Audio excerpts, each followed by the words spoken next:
గత వారంలో వరుసగా తగ్గుతూ పసిడి ప్రియులకు కాస్త ఊరటనిచ్చిన బంగారం ధర వరుసగా రెండో రోజు ఎగబాకి షాక్ ఇచ్చింది. 24 క్యారెట్ల బంగారం లక్షన్నర మార్కును మరోసారి దాటేసింది. దీంతో పెళ్లిళ్ల సీజన్ కావడంతో బంగారం కొనేవారికి భారం పెరుగుతోంది.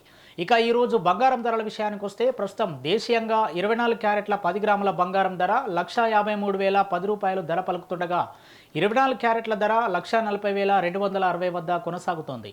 వెండి ధరలు కూడా అదే బాటలో పయనిస్తూ కిలోకు 2,74,900 వద్ద స్థిరంగా ఉన్నాయి.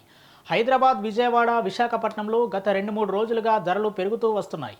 చెన్నైలో మాత్రం బంగారం ధరలు దేశంలోనే గరిష్టంగా 1,53,840 రూపాయలు పలుకుతున్నాయి. అయితే అంతర్జాతీయ పరిణామాలు, రూపాయి విలువలో మార్పుల కారణంగానే ఈ ధరల వ్యత్యాసం కనిపిస్తుందని విశ్లేషకులు భావిస్తున్నారు.